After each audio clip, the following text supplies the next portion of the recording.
What the author of The Great Influenza, the story of the deadliest pandemic in history, can teach us about coronavirus.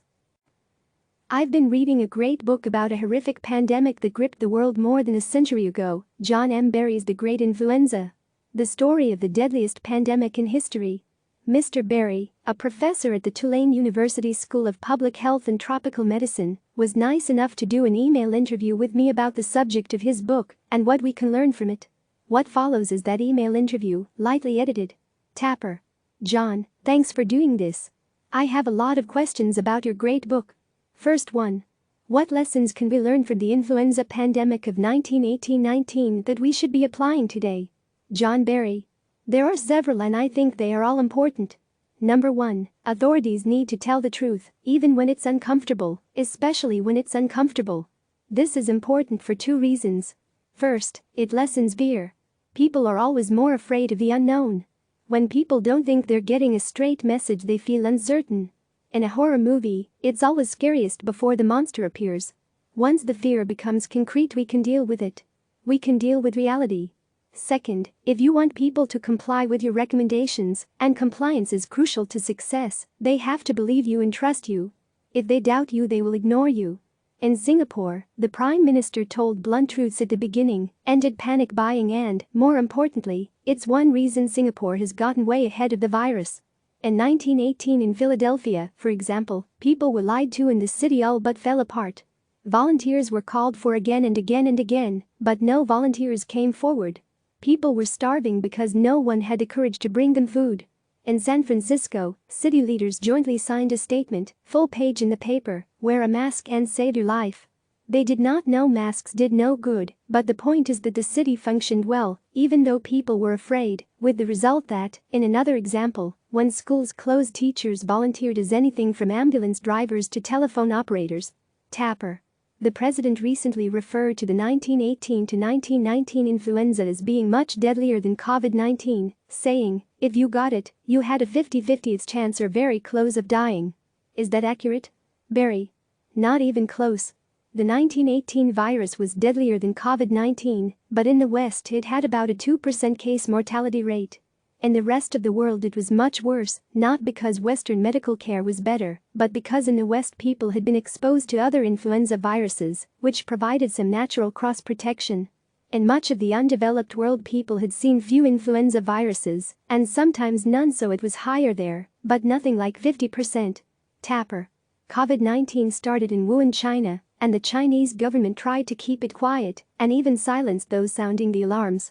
While different from the World War I-era US culture of downplaying, if not suppressing bad news, and the WW1 French-British-German policy of outright censoring bad news. Do you think the lack of transparency cost lives today too?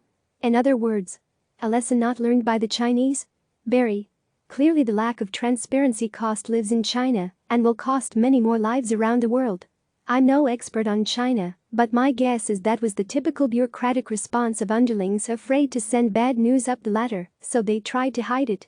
I doubt that it was a decision by top leadership, which I think did learn from SARS. If they had been truthful and had responded aggressively, we would be in a far better position. By contrast, the Chinese scientific community was open from the beginning, posting the genetic sequence of the virus as soon as they had it. That was hugely important and gave us a head start on drugs and a vaccine. Tapper.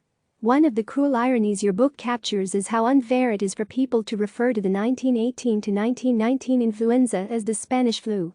The Spanish didn't have censorship, so their newspapers were the first to acknowledge the pandemic, but it didn't originate there. And other countries weaponized that press freedom against them. Barry. That's true that it did not start in Spain. We're not sure where it did start. The leading hypotheses are China, the US, France and Vietnam, but it could have started somewhere else and definitely did not start in Spain. It did get its name because Spain was not at war and its press wrote freely about it, especially after the king got sick. But that occurred during the first spring wave, which was mild, so mild that some medical journal articles suggested it wasn't influenza because not enough people were dying. So I don't think it was a conscious effort to point the finger at some malignant outside force. Calling COVID-19 the Chinese virus, by contrast, seems to be a conscious political strategy. Tapper. Your mention of the relatively mild first spring wave in 1918 reminds me that that pandemic had several waves.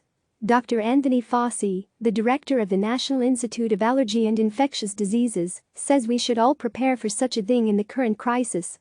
How did the waves work in 1918 to 1919, and what lessons can we glean? Barry. In 1918, we had a generally mild spring wave, which was hit or miss. New York, Chicago and Louisville, among other places here and around the world, had pronounced but localized outbreaks, yet Los Angeles did not record a single spring death from influenza. Although it was generally mild, there were plenty of hints that it could be very deadly. In one small army post, for example, it killed 5% of the soldiers. In Louisville, it was pretty bad. Then came the lethal second wave that hit in September. Probably 2/3 of the deaths worldwide occurred between late September and late December. Then came a third wave in March and April 1919, lethal by any standard except the second wave. There is absolutely no indication, zero, not the slightest hint anywhere in the world, that COVID-19 will become more virulent than it is now, so we can relax on that question. Don't worry about it. However, I do expect it to come and go in several waves, and I expect it to become endemic. It will be here forever. But that is not necessarily scary. Right now no human's immune system has ever seen it before. As our bodies become familiar with it, there's a very good chance we will be able to deal with it much better naturally, even without a vaccine or drugs. As far as lessons, this is a marathon. We can't wait out the virus.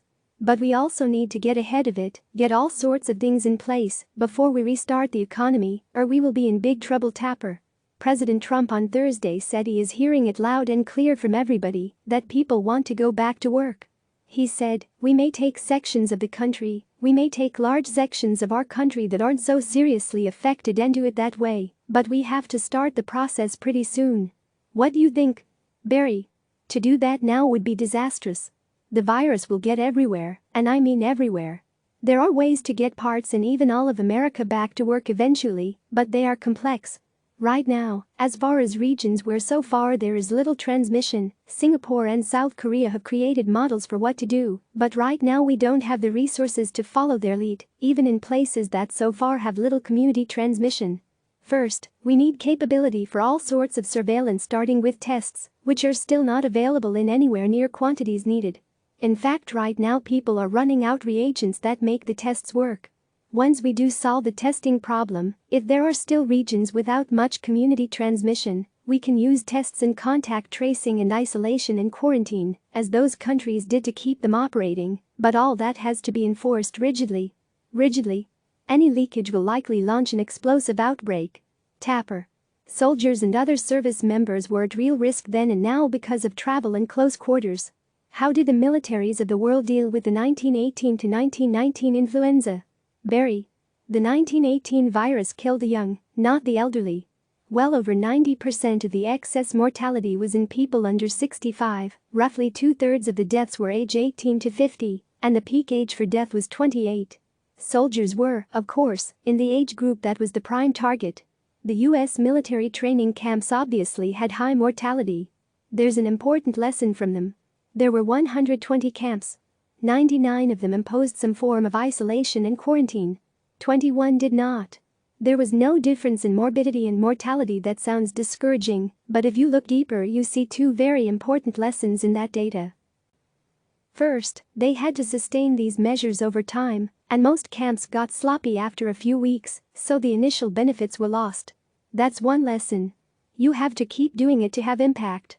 Second, only a very few camps rigidly enforced all measures. Those few camps did succeed in flattening the curve substantially, but there were so few their results were submerged in a larger purely statistical study. Lesson is, you have to do it right, 6 inches apart, wash your hands etc., all the time, every time. Now in an army barracks, of course, it is much harder to achieve social distancing than the way most people live. So, in one sense civilians have an easier time in getting results if they do what they should do and they keep doing it. Tapper. Leaders during times such as these have to strike a balance between acknowledging ugly facts and projecting hope, admitting struggles and failures, and confidently leading the public out of the darkness. How did US leaders do it then versus now? Barry. Woodrow Wilson never made a public statement about the pandemic. Never. And because of the war he had created a propaganda machine whose architect wrote, "The force of an idea lies in its inspirational value. It matters very little if it is true or false." So to keep morale up during the war, the government lied. National public health leaders said things like, "This is ordinary influenza by another name." They tried to minimize it. As a result, more people died than would have otherwise. Also, since people very quickly learned this was not ordinary influenza, people could die in 24 hours, symptoms could be as terrifying as bleeding from the nose, mouth, eyes and ears, and because they could not trust what they were being told, real terror gripped some people, so much so that society itself began to fray, and it became everyone for himself. That's different from most disasters, when people come together to help each other. In a very few places, like San Francisco, leaders were blunt about the threat. Those cities functioned much better. The community did come together. Tapper. How did communities come together? Barry. In San Francisco, which functioned better than other cities I know of, there was plenty of fear, but also a tremendous, well-organized volunteer effort. Every block was taken care of to make sure people got food and, if sick, were taken to emergency hospitals. After the outbreak, the San Francisco Chronicle crowed that when the city's history was written, one of the most thrilling episodes will be the story of how gallantly the city of St. Francis behaved when the black wings of war-bred pestilence hovered over the city. Very few places could say that, but even in Philadelphia, which all but disintegrated into chaos, where desperate calls for citizen volunteers went unanswered, when the city asked police for 4 volunteers to remove bodies from homes, more than 100 police officers volunteered. Tapper. It's cliché to quote Santayana, but it's just true. Those who forget the past are condemned to repeat it. Did people all too readily forget the 1918-19 influenza? Barry. Whenever someone quotes Santayana, I quote Hegel. What we learn from history is that we learn nothing from history. The George W. Bush administration was determined to prove Hegel wrong and to learn the lessons of 1918. Led by an Assistant Secretary of Health and Human Services named Stuart Simonson, and backed up by the president himself, they created an infrastructure to prepare for a pandemic. President Barack Obama continued it and did in fact respond well both to H1N1 and Ebola. Trump spent January, February, and part of March forgetting every lesson. Hopefully his change of tone, now 11 days old, continues, although his desire to start everything up again in a few weeks suggests otherwise. Tapper. Last question, and thank you so much for your time. How did the world get through the influenza of 1918 to 1919? What did they do that we need to be doing more of? Barry. Basically, in 1918 they just survived it. Most cities did impose social distancing, but too late, the virus was already disseminated by the time the measures were imposed, so they had little effect. In a few exceptions, like St. Louis, they did succeed in flattening the curve. The result was 675,000 dead Americans, adjusted for population growth that's equivalent to about 2 million today. That influenza virus was more lethal than COVID-19, but COVID-19 is likely to infect more people, so even with a lower case fatality rate, you could see a huge death toll, unless we act. Eventually people's immune systems did become accustomed to the virus and became capable of dealing with it more effectively. In addition, the virus itself seemed to change. Eventually it morphed into seasonal flu. I agree with Tony Fauci. This virus is likely to be around from now on. It's not going away. My hope is natural immunity along with drugs and vaccines will significantly diminish the threat of COVID-19.